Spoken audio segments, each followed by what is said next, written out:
Mr. Ryan? Good morning, judges, and thank you for this opportunity. May it please the court, my name is David Ryan, and I'm here today appearing pro se as the appellant in this case. Mr. Ryan, you have 10 minutes total. Do you want to reserve some time for rebuttal? Usually people reserve 2 minutes. I would. I think my initial statement will be pretty brief, so I think there won't be a question as to the reservation of time. Okay. And Mr. Ryan, for me, you're going to have to speak up. I'm sorry. I cannot hear you. Okay. Okay. Thank you. There's many reasons for this appeal to be successful. For the reason that Your Honor just mentioned, I'm going to narrow them down to the basic two. On November 4th of 2011, the lower court ruled in the final judgment the following: upon failure on the part of David Ryan and Tony Warburton to timely make payments pursuant to the schedule, and upon David Higgins' application to the court after 30 days without payment, David Higgins shall be able to apply for relief. At that time, or sometime immediately thereafter, the appellee noticed a motion to compel payments and noticed a hearing for November 16th.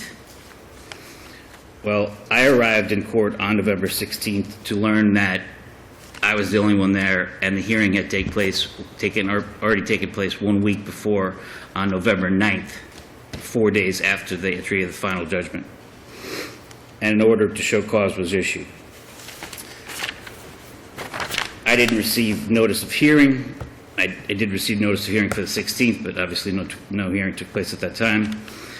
And pursuant to the order to show cause, there was no further hearing to give me the opportunity to purge myself of any allegation of wrongdoing. Most significantly, in following that, Well, there was an order of November 4th, Mr. that was the final judgment. Ryan, that was, I guess, the latest foundation for this, that said that you would be allowed to buy out Mr. Higgins, correct? That's absolutely right. And it is undisputed that you did not make the payments, correct? That's true. And so at that point, according to that order, the property, the business, was to shift to Mr. Higgins so that he could buy it if he wanted to, correct? No, Judge. That's actually the thing that I quoted. If you look at the bottom of the first page, where I believe it appears, it reads. Which first page of what? The first page of the order that you're referring to. The November 4th order. Yes, sir. At the bottom, it says David Higgins shall be placed in control of the Irish Times. Right before that is what I quoted. Okay, upon the failure of David Ryan and Warburton to make payments, upon Higgins' application to the court, Higgins shall be placed in control. Well, and you left out the part to the court, and after 30 days without payment. So you made payment within 30 days? Well, I didn't, but Judge, that's not the point. The point was that they... Actually, it's probably the whole point, but you're saying that you needed to get notice before they switched, even though you didn't comply with the final judgment, that you should have at least been at a hearing so that you could say why you didn't make the payment. 4 days after the entry of the final judgment, I had 30 days with which to not, really grace period. You're saying you didn't get notice. I had no notice of the hearing that took place on the 9th. And to explain why you didn't pay. Correct. But the fact, it's admitted you didn't pay. Correct. So why shouldn't the next sentence come into place? Higgins shall be placed in control. Well, because the sentence before that you What read... could there possibly be as a reason? You paid or you didn't pay? Well, Judge, because the sentence before that you didn't read was that Higgins may apply to the court after 30 days without payment. So after 30 days without payment, he may make an application to the court. But that's not my main point, and if I may move on. All right. Subsequent to that, the corporation filed on November 14th of 2011 a notice of dissolution pursuant to Florida Statute 607.1436 sub 7. All during the time that the November 4th order was in place, and there'd been evaluation of this business, and the trial court has issued a final judgment, and my understanding of what you're trying to do is by filing a notice of dissolution, you feel like you can vitiate a court order. Well, I'm not Is trying... that right? Isn't that your position? No. Well, isn't the final judgment basically a determination of the value of everybody's interest in this corporation and who's going to pay who out in the final judgment already? Yes. Well, final judgment's over. Well, You Judge, pay up, and you get to keep it. Don't pay up, the other guy gets to have it. that's essentially the way it works. However, And it worked that way, did it not, Mr. Ryan? Because on a month or so later, in December, another order is entered that transfers the property to, or the business, I guess I should say, to Mr. Higgins, and tells him he now henceforth should make payments to you, and so long as he does, things are good. Right? I believe so, Your Honor, but All right. way Not only do you before that... believe so, but you filed a motion to supplement the record with that order, correct? I did, but Your Honor... And you did not appeal from that order, correct? I did not appeal from that order, but Your Honor... Well, if you did not appeal from that order, is that not a final order that transfers the business to Mr. Higgins and No, makes your appeal here moot? No. Moot, if not sanctionable.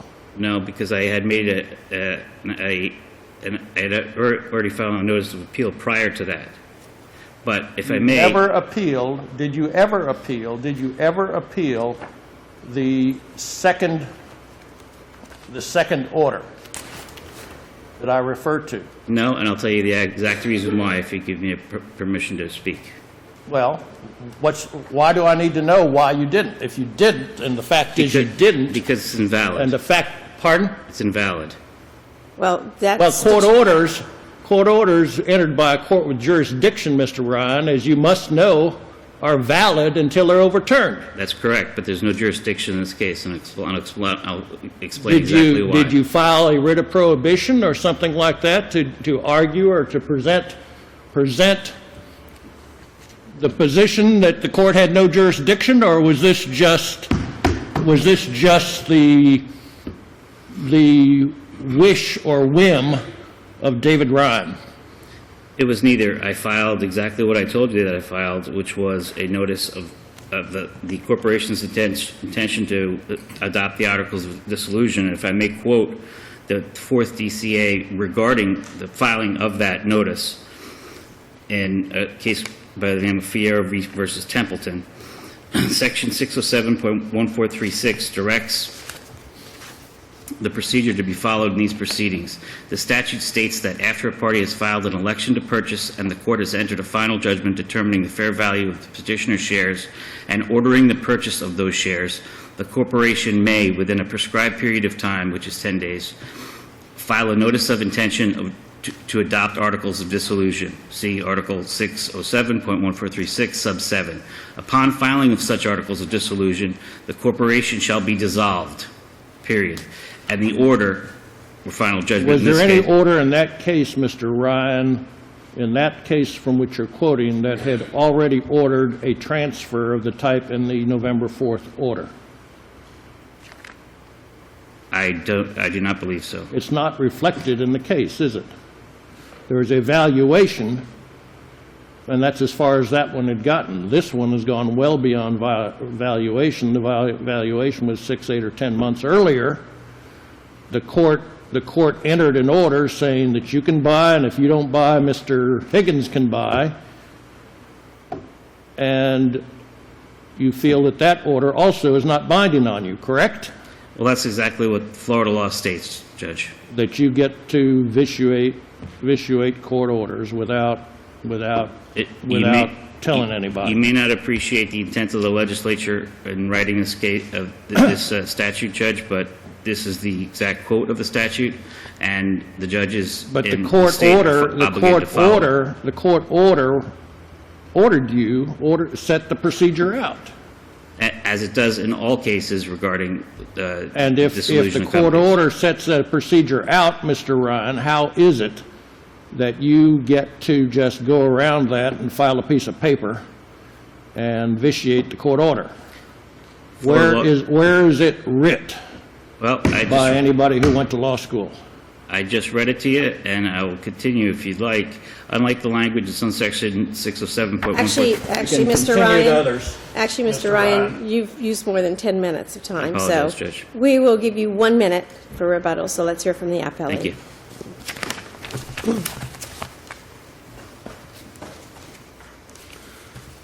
Thank you. Mark Auerbacher, may it please the Court, of Buchanan, Ingersoll, and Rooney on behalf of the appellee. Have you David- filed a motion for sanctions, counsel, Not in this case, Your Honor. for fees? Are you entitled to fees? No, there's By no contract or prevailing anything fee here? statute. There is something under the statute providing for fees, but the court actually reserved jurisdiction to award fees for both the receiver and for petitioners. In the trial, at the trial level? That's correct, Your Nothing Honor. filed here? That's correct. We did not file the for moment. fees in this At the venue. moment, nothing filed. That's correct. There was a number of issues raised in his appellate briefs. The first one dealt with valuation, as we indicated. The valuation issue, we believe, is completely... That's over. That's correct. It was stipulated to. Judge Bailey dealt with it. So why can't Over. Mr. Ryan file a notice of dissolution on behalf of the corporation after the November 4th order is entered and vitiate the court order? He says that's what the statute says. Well, we don't believe he can, and particularly because Judge Dresnick found that he had equitable powers under the statute, under the first section of 607-1436-1, specifically gives him equitable powers to modify.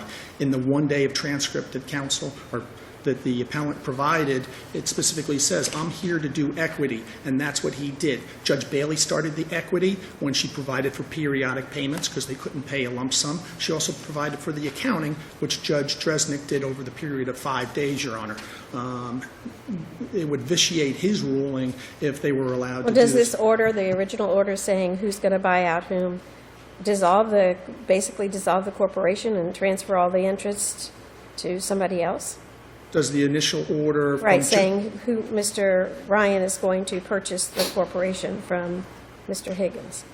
Well, under the initial order, there was an order by Judge Bailey with respect to that. She made the ruling and provided for additional equitable remedies, but pushed off the balance of that for Judge Dresnick to return from his illness, and that's what he did.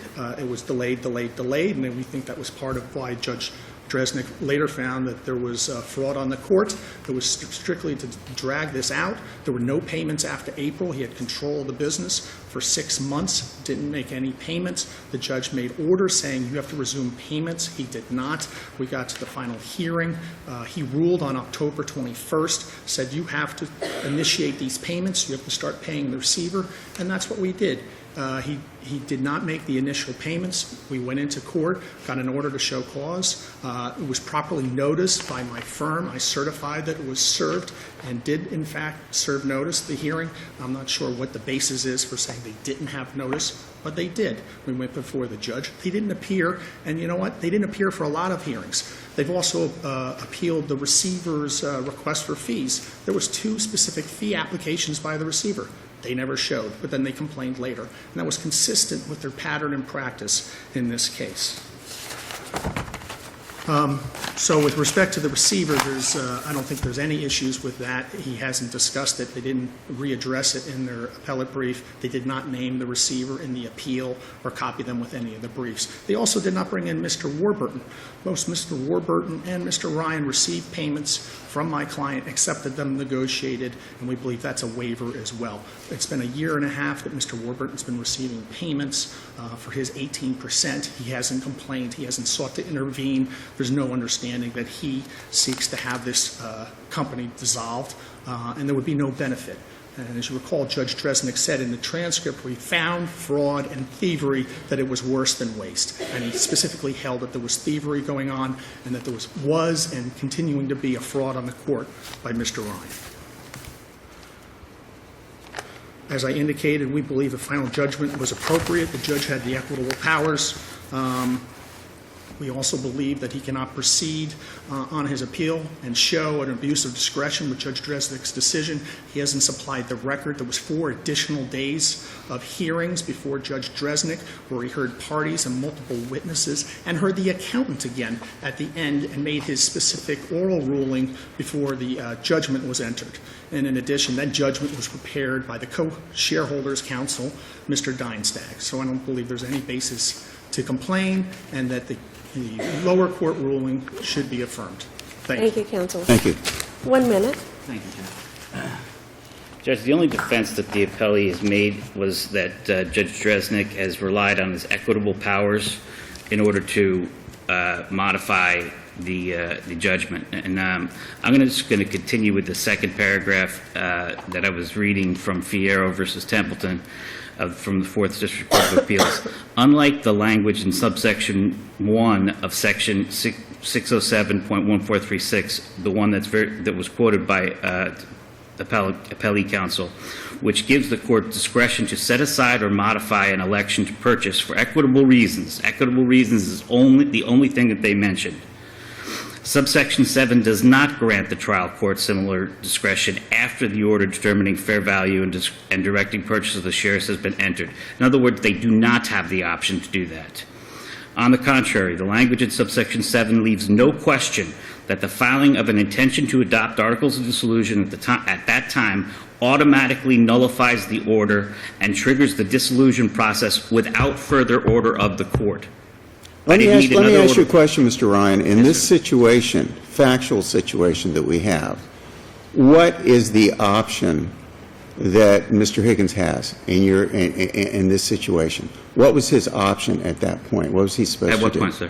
At the point where you're saying the court no longer had jurisdiction, the company is in your name, you're supposed to be making payments, you're not making payments. Well, what is Mr. Higgins supposed to do? Okay, well, that's a very interesting question, and it has a very pointed answer. In the preceding paragraphs of Florida Statute 607.1436, it reads simply that the person who's being bought out becomes nothing more than, is no longer a creditor of the corporation, and becomes nothing more than a regular creditor and may enforce those rights the same as the hot dog vendor or the soda machine person. And that's exactly what it says in that statute. And the statute's fascinating. I knew nothing about it prior to being sued, but I learned about it obviously over the past. So what you're saying is his only option was to bring a new lawsuit against you as a creditor for your failure to comply with a court order. That's exactly what Florida law reads. Well, for your failure to comply with a court order, no, Judge. He's supposed to bring a lawsuit against you saying you were supposed to pay, you haven't paid. No, not and this particularly court. when the trial court in this situation found that there was a fraud on the court, that you intentionally didn't pay, on 4 days of evidence apparently. You intentionally didn't pay, you hadn't been paying, and he's supposed to sit there, and what is he supposed to do again? Tell me.